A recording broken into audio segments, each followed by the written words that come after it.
Okay, well, this is the title, How Quakers Invented American Pharmacy. It's a bit of, well, they did. It's as simple as that. An Irish Quaker came from, but I'll go into that. This is Art Street Meeting House. In the spring, you can see the nice flowers, and yeah, everyone knows it. So there we are. And this talk is part of the Religious Education Speaker Series of Art Street Friends of Truth, also known as the monthly meeting of Friends of Philadelphia. And we started in 1682 by William Penn Jr. People don't realize that Pennsylvania was named after his father, who was also William Penn. Now that is the Big Bang, sort of, painted by my son. We didn't get sick until we had the Big Bang because we didn't exist. But eventually, after quite a few million years, along came the dinosaurs. Now, I'm fascinated by dinosaurs. I'm a member of the Academy of Natural Sciences, and I like to go hang out and look at the dinosaurs, which I did yesterday. But what's interesting is about this, and why it's connected to pharmacy or healthcare, really, is look how tiny a person is. Look how enormous a dinosaur is.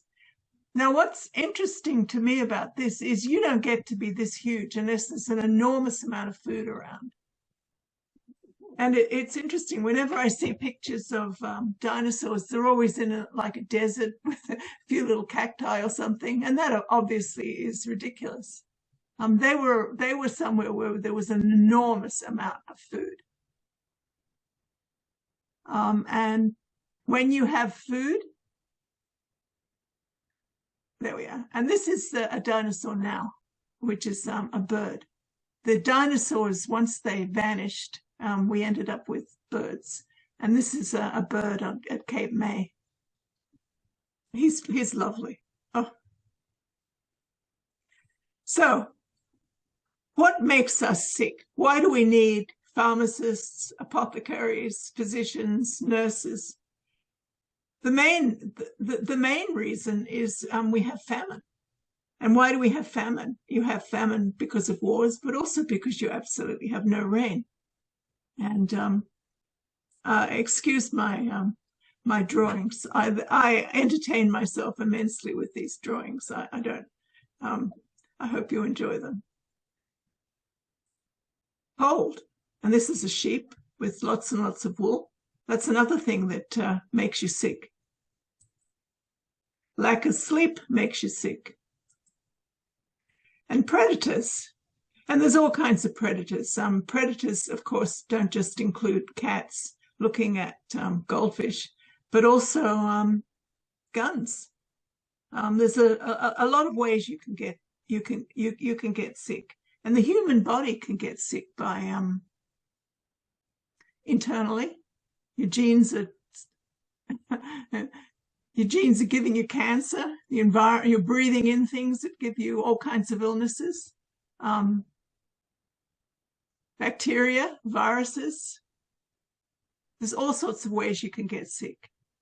And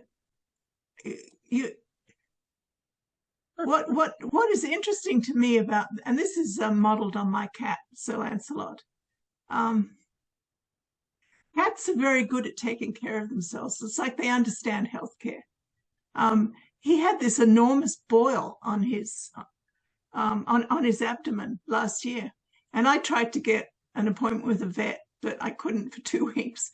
And meanwhile, he just licked it, and the boil burst and left this huge hole in his, and you could see all the way through several layers of skin. And he just licked it and licked it, and the whole wound just healed, and he grew more. He grew hair again. I mean, that's just absolutely astonishing. And if he gets sick, he goes out and he eats grass. So it's like animals know how to heal themselves. And why are we so awfully bad at it?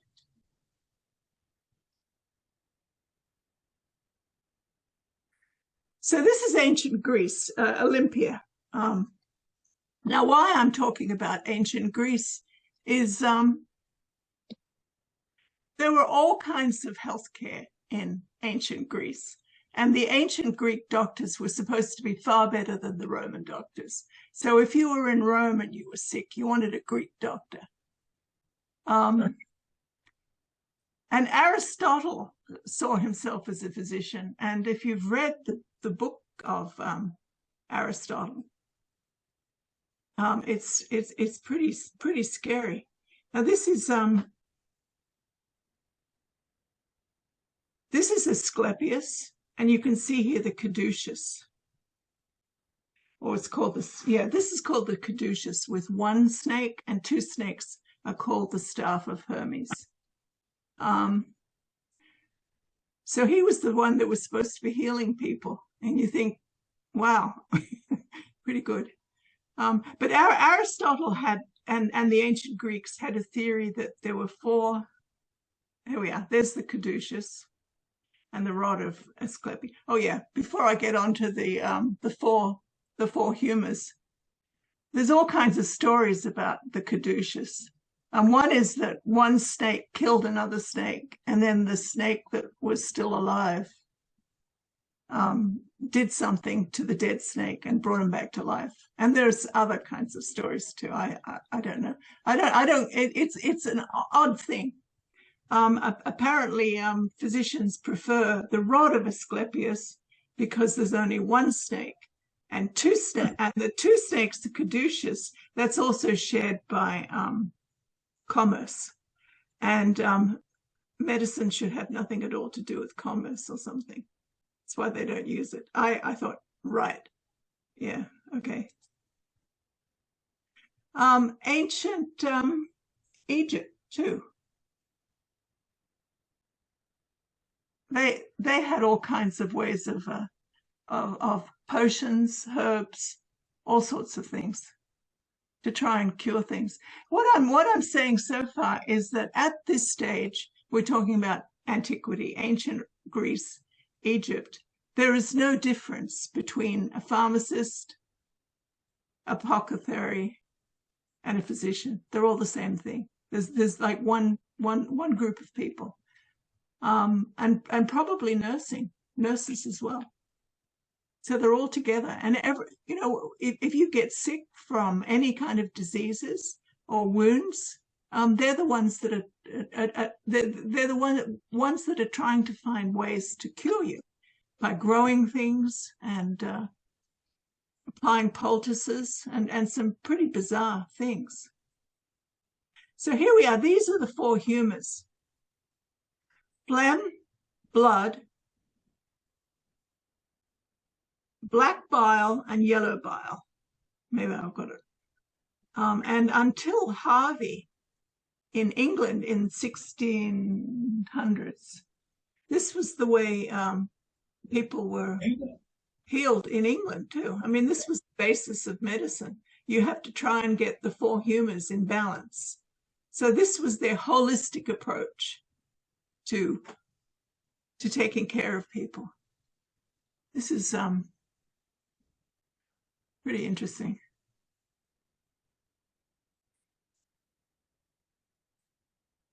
Now, what was interesting was, now I'm talking about England because, of course, the Quakers came from England. And you probably know my parents were both physicians trained in England.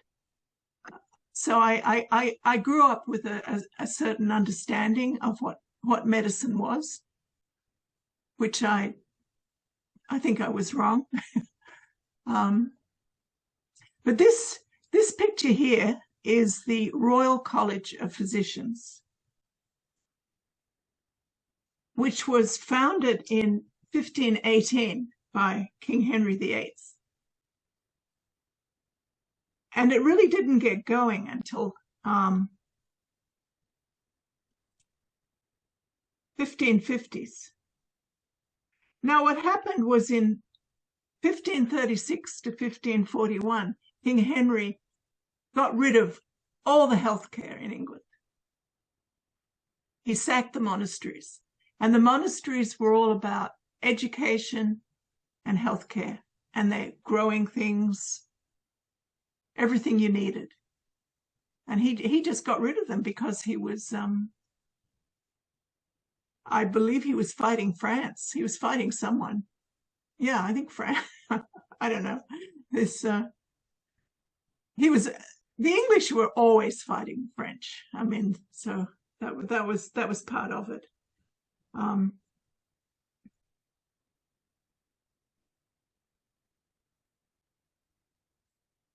However, the other problem with Henry VIII was he had horrible ulcers, and he kept falling off his horse, and he kept killing his wives, and he was very worried about his health. Very worried about his health, and some of these physicians got together and they said, you know, we want to have a monopoly in medicine in London. You have to give it to us, which is why the Royal College of Physicians was founded. The Royal College of Physicians in London, first of all, it was like 7 miles around London, and then they included the whole of England. But that meant that you could only be a physician and take care of health if you went to university, which of course was Oxford and Cambridge. Although later on they included Padua. Now Padua seems like a very interesting place. They all went to, Harvey went to Padua. William Harvey went to Padua. And so did John Caius, who was very important in forming the Royal College of Physicians. Now so there we are. So meanwhile, it's like, how did the apothecaries come into this? Well, they didn't. That was the problem. This is a sacked monastery, just in case you want to look, in York. Still standing. Amazing picture. Yeah, when he sacked the monasteries, he really did it. They took away a lot of the stones of various monasteries and built things with it. And of course, they took all the money and the land. And in fact, Henry VIII increased his properties, the properties of England, 1/3 by removing the monasteries. So not only did they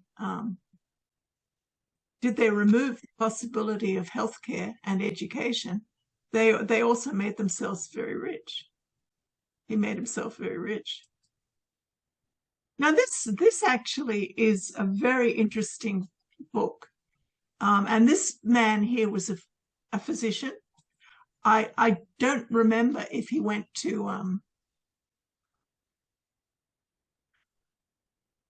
what's this? No, sorry.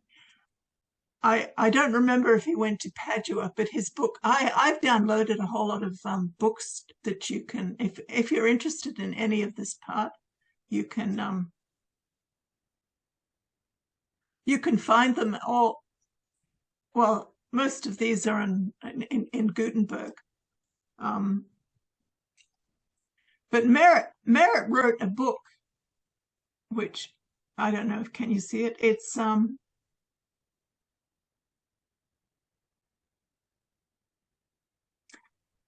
what he was doing was saying the abuses of the apothecaries, and it's really great. He's talking about, where is he? Here we are.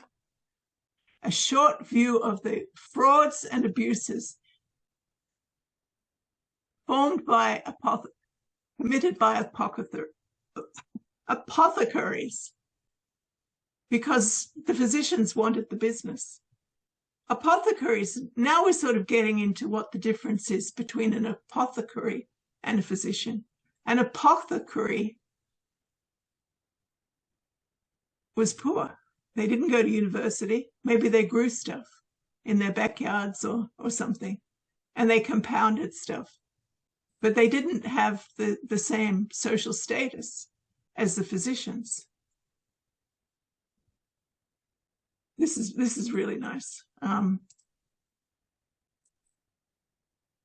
So here he printed this book. Christopher Merritt printed this book just to whine about how miserable the apothecaries were. And if you, it's not doing it. Why is it not doing it? But anyway, he's saying that he can no longer make, they're taking away all the bloodletting and the all the other things that and the poultices and all the other things that they do. So, all right, that's not doing it. But anyway, this is my reference list anyway, if you're interested in any of these. And some of these are pretty amazing. I'm going to be talking in a few minutes about Nicholas Culpeper.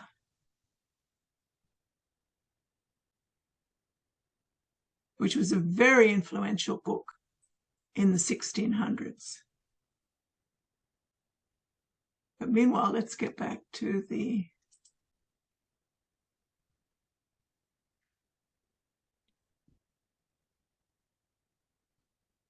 slideshow.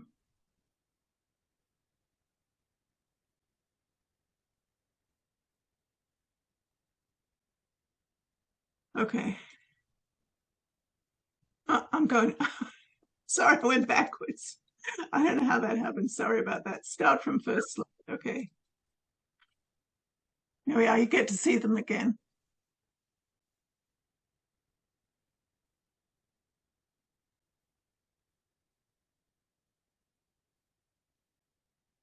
So the other reason that Henry VIII was so worried about, apart from his own health, was because there was a massive epidemic in the 1500s, or around about 1518, 1510, 1518, 1520.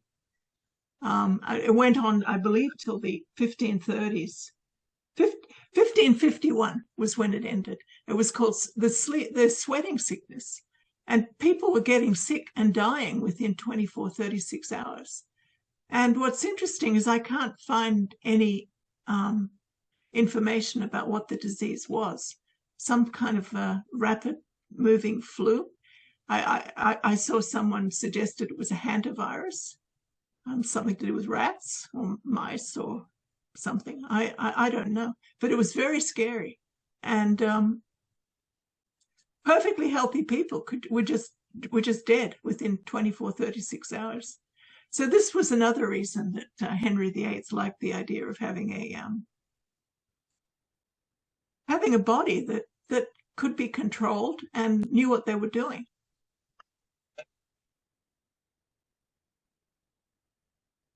Now this is the Apothecaries' Hall. Now we're jumping a hole to the 1600s. So by this time, Shakespeare's dead. Queen Elizabeth I is dead. And the 1600s in England were very tumultuous. There was a civil war. They chopped the head off Charles I. The Quakers turned up. And at the end of the 1600s, of course, they came to the United States. The Quakers came to the United States. But this is interesting. The Apothecaries' Hall, you see how beautiful that is? So it took 100 years after the royal physicians, before the apothecaries had any sort of respect. Now, but what was interesting about the apothecaries is that in 1704, so 100 years after the apothecaries started, the House of Lords decided they could practice medicine. And they had the same status as practitioners of medicine. Elizabeth Garrett Anderson, who was the first woman physician in England, was an apothecary allowed to practice medicine. So apparently was John Keats. It's amazing what you learn. Gosh. Anyway, back to the 1600s. This man, Nicholas Culpeper, was a physician, and apparently Culpeper means something like mischief. He liked to cause trouble. So what happened was the Royal College of Physicians produced a book all about pharmacology, pharmacy. It was called Pharmacopoeia Londininus, and it was in Latin. And Dr. Culpeper translated it into English. And then he thought, and it was published. And then he thought, well, I could do a much better job than they're doing. So he put together a book. And this book it's still good today. The Complete Herbalist, The Complete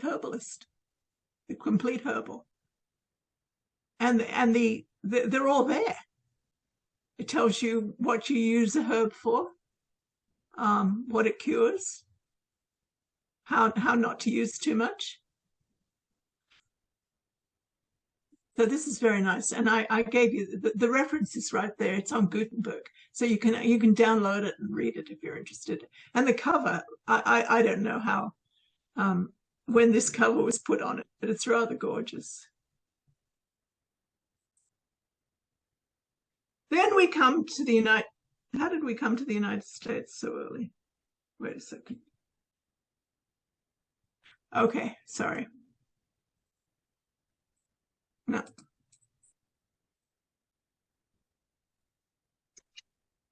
Oh, I've got to get this right. Okay.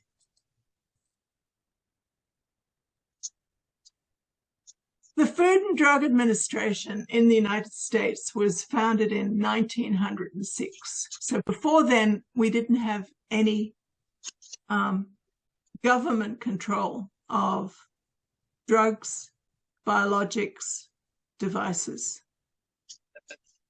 Since 1900, it was founded in 1906 because people were dying from bad food and bad drugs. So a law set it up in 1906. Another law was passed in 1937. In 1906, all you had to do with a drug was prove that it was safe.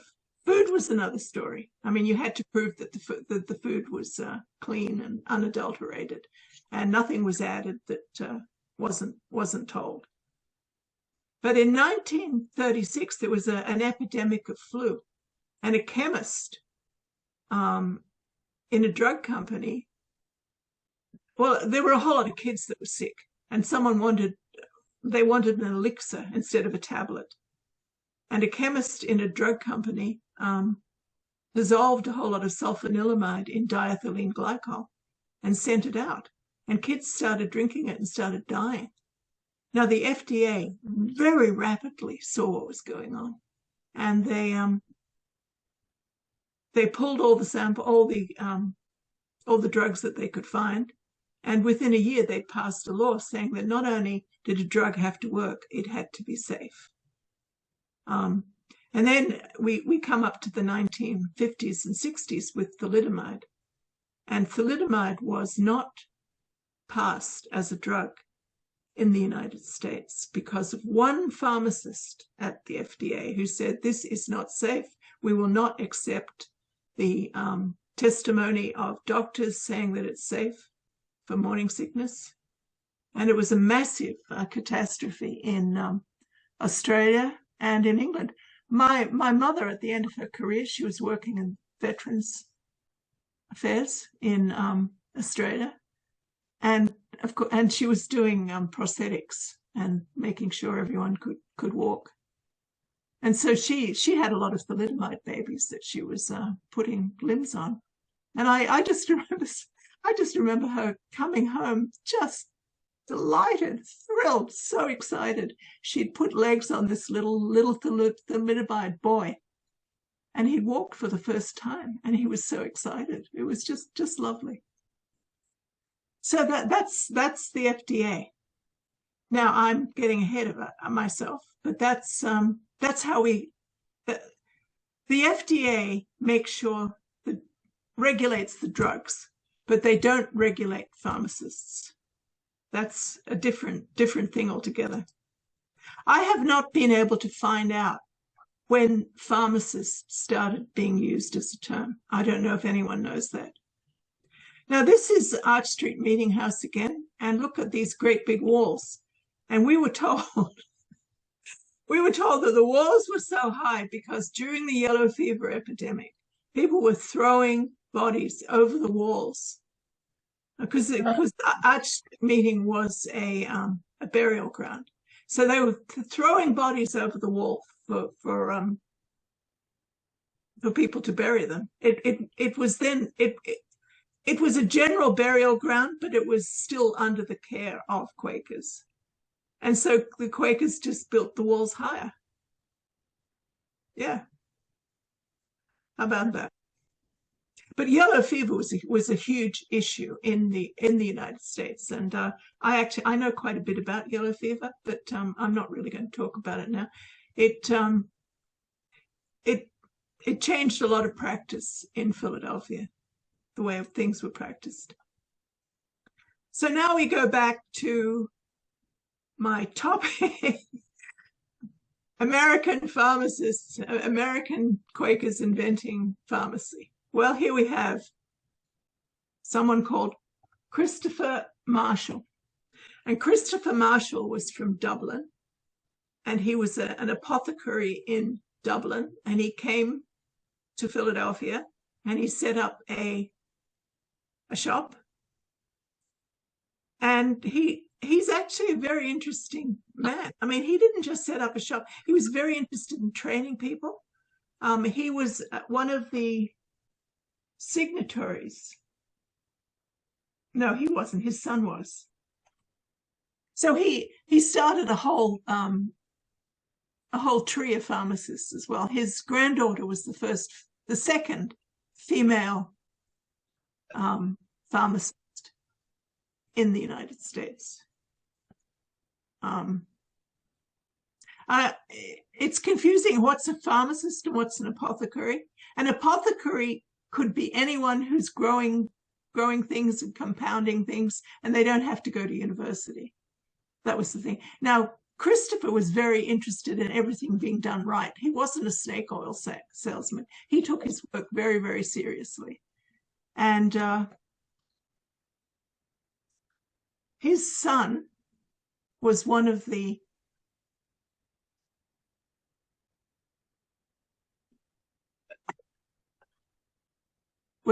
apothecaries who met at Carpenter's Hall in 1821 with the goal of making pharmacy a profession. And in 1821, they started the Philadelphia College of Pharmacy, which became part of, I believe it still exists. I mean, when I was teaching at the University of the Sciences in Philadelphia, one of the faculties was still called the College of Pharmacy, Philadelphia College of Pharmacy. And in 2022, Philadelphia College of Pharmacy ceased to exist after 200 years and became part of the St. Joseph's University. But they still have something called the College of Pharmacy, but they don't call it the Philadelphia College of Pharmacy anymore. So this is just around the corner from the meeting house. Now, what was interesting, okay, well, there's the Philadelphia College of Pharmacy, 1821 to 2021. This, I believe, was built about in the 1920s. So this was not the original building.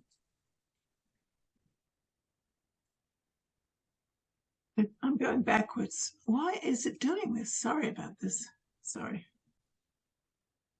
Okay.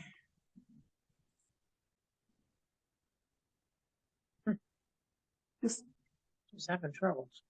You get to see it again. It's not all bad.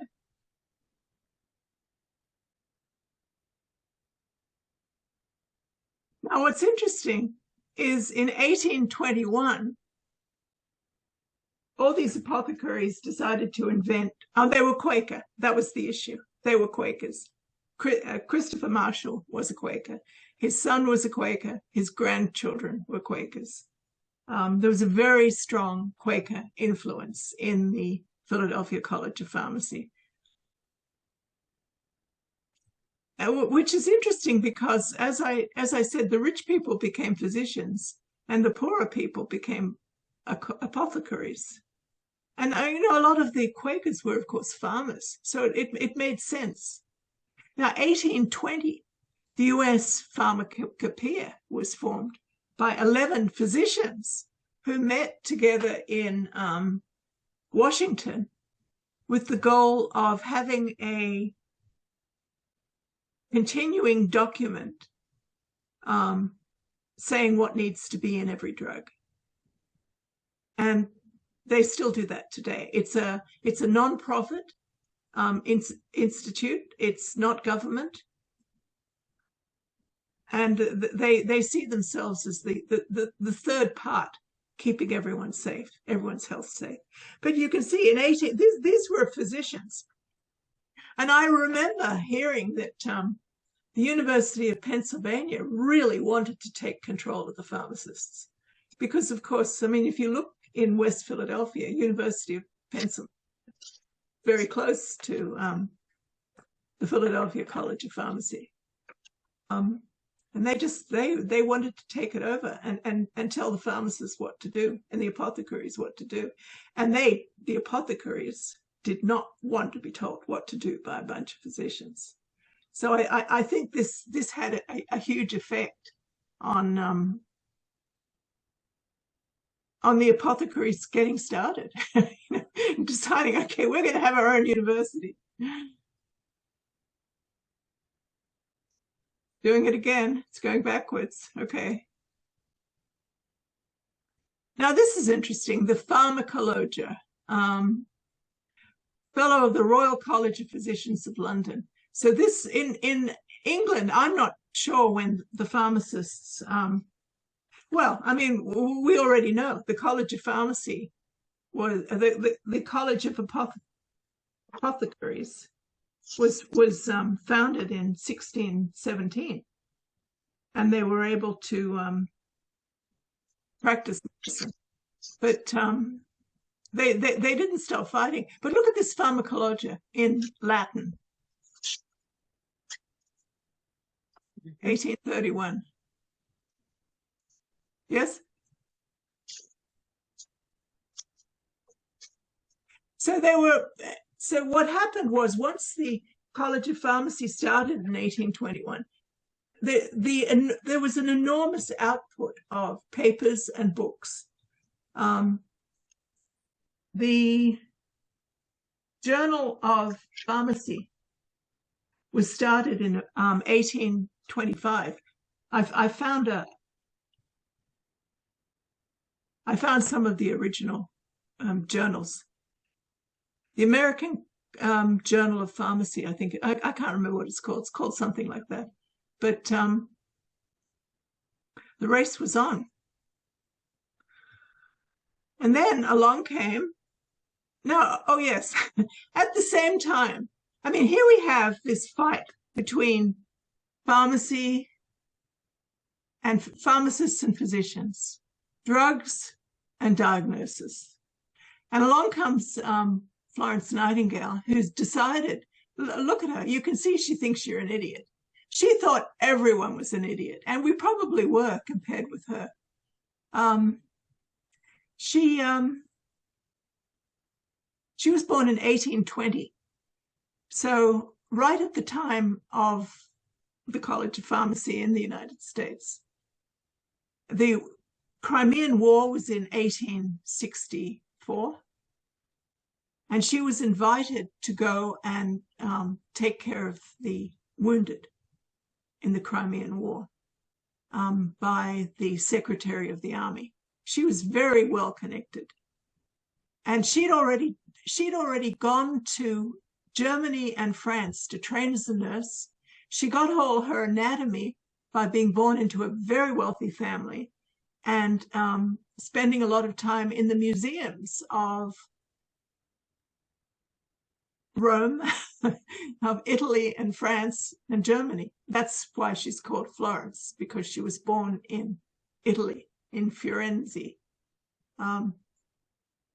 So she was highly trained, and she went over to Crimea, and she realized that the physicians the training for physicians was not standard then. I mean, you could become a physician at 1 year training, or you could just call yourself a physician. By the 20th century, this had sort of settled down a bit.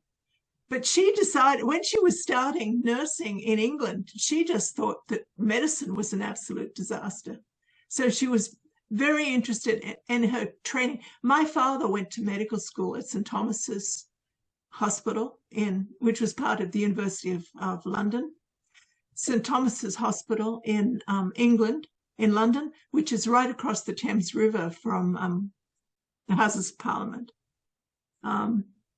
And St. Thomas's Hospital was largely built by Florence Nightingale, because after she came back from the Crimean War, having done so much good for so many people, the British public spontaneously raised an enormous amount of money. She was very wealthy, but this was the gratitude of the British public. And the reason they knew about it was because an American journalist had been following her around and started writing about her. Otherwise, no one would have really known. So this large amount of money went to move St. Thomas's Hospital from one area of London to another. And so I have a huge debt to Florence Nightingale. Her wonderful care trained my father, which is amazing.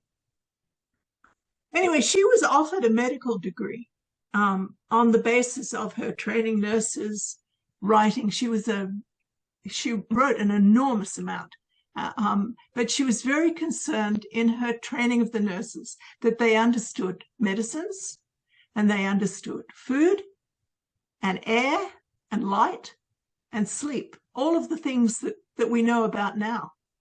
And when she was offered a medical degree by the person who was in charge of this, Sir Henry Ackland, she said, "My God, no." No way. It would ruin nurses and it would ruin physicians, which is very interesting to me. I saw a letter that she wrote in Oxford in the Bodleian Library. Very interesting. Now, of course, it's all happened. What is more and more, nurses and pharmacists, they can now diagnose in some states. Oh, this is another thing too. Pharmacists are not regulated federally. They're regulated by their own state boards. And it's the same as nurses. And I believe it's also the same as physicians. Although I'm not sure how that works. But I know some nurses, nurse practitioners, depending on the state, some states they can diagnose and prescribe without physician oversight. And some of them they can diagnose and prescribe with physician oversight. And some of them they can't do that. But anyway, there's three classes of what nurses can do. And that seems to me pretty much like a general practitioner. I mean, if you can prescribe and diagnose, you're pretty much there as a general practitioner of medicine, which I think is interesting. And pharmacists too. They never used to be able to prescribe or diagnose. Now they can, if they've done their clinical training. In England, during the pandemic, pharmacists were finally given permission to give vaccinations, because there was just so many people needed to be vaccinated at once. So there was actually a law in Parliament passed letting pharmacists do that. And that's so very different how things are treated in the United States and in England. And here we get to Do you recognize them, Peggy? This is Joseph Price Remington, and he was born in, I've got it down here. Oh, in 1886 was when he was born in 1847. In 1886 was when he started Remington. And as I said before, there was an enormous output of books and scholarly papers that came out of the Philadelphia College of Pharmacy. And he was a professor of pharmacy practice. And he later became dean of pharmacy. And he was also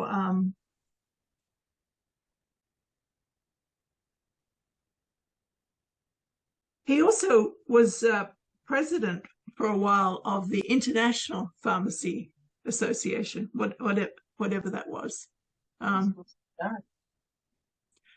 Yeah, so there we are. Do you recognize him? Okay. Mhm. Right. Does he look like Craig's children? Right.